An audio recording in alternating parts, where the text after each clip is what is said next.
Media Holding კვირას პრეს-კლუბში გაეროს სურსათისა და სოფლის მეურნეობის ორგანიზაციის პროექტის მენეჯერის ვეტერინარ მიხეილ სოხაძის პრეს-კონფერენცია გაიმართა.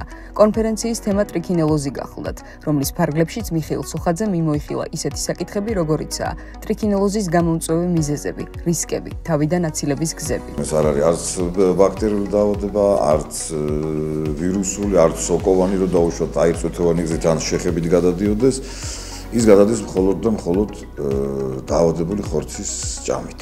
სხვა მხრივ ეს დაავადება ადამიანისთვის სხვა მხრივ ის ადამიანს ვერ გადაედება. ყველაზე ხშირად ადამიანი ტრიქინელოზით მაშინ ავადდება, როცა სუსტად შემწვარ ან უმღორის ხორცს მიირთმევს, რომელიც პარაზიტის ცოცხალ ლარვებს შეიცავს. არ არის მიზანშეწონილი ტრიქინელოზიანი ღორის ხორცის მიირთმევა, ის ერთმნიშვნელოვნად ექვემდებარება განადგურებას, თუმცა სადღაც თუ 60 გრადუსზე სადღაც 5.5 მოიხარშება, ან ტემპერატურაზე საკმაოდ დიდხანს მოუხარშავთ, მაშინ ისინი კვდებიან და ორგანიზმი და უკვე ადამიანისთვის უვნებელი ხდება, თუმცა საკმაოდ კარგად უნდა გავითვალისწინოთ, რომ ეს 60 გრადუსზე საუბრობ, ეს არის საუბარი შიგნით, ანუ თვითონ ხორცში უნდა იყოს ეს გრადუსი მინიმუმ რამოდენიმე წუთის განმავლობაში, რომ იქ ტრიქინელოზის ლარვები დაიხოცოს. ღორების რაოდენობა საქართველოში საკმაოდ შემცირდა 2007 წელს დაფიქსირებული ღორის აფრიკული ცხელების გამო და შესაბამისად იყო რაღაც პერიოდი, სადღაც 14-დან 18 წლამდე, როდესაც ტრიქინელოზის შემთხვევები პრაქტიკულად არ ხვდებოდა, თუმცა საქართველოში ყოველთვის იყო ეს დაავადება, ყოველთვის იყო საკმაოდ პრობლემატური, აი მოკლედ რო გითხრათ 1970 წელს ესეთი შემთხვევები იყო, რომ ერთ-ერთ кейპში 22 კაცი დაავადდა. იმისათვის, რომ ტრიქინელოზისგან ინფიცირების საფრთხე მინიმუმამდე შემცირდეს, საჭიროა ინფორმირებულობა იმის შესახებ, თუ სად არის უმჯობესი ხორცის შეძენა.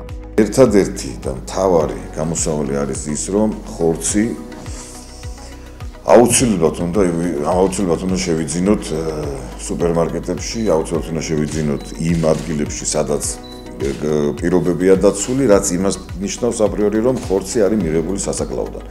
თუ კლავთ ცხოველს სახლში, მაშინ ერთი რამე უნდა გავითვალისწინოთ რა, რომ ან ძირითადად ეს დიაფრაგმის ფეხებს ეძახიან და რამოდენიმე ნაწილი უნდა წავუღოთ ვეტერინარს შესამოწმებლად, ან რა ვიცი, უნდა არსებობდეს, უნდა ვთხოვოთ ვეტერინარს, რომ მოვიდეს და შეგვიმოწმოს ხორცი.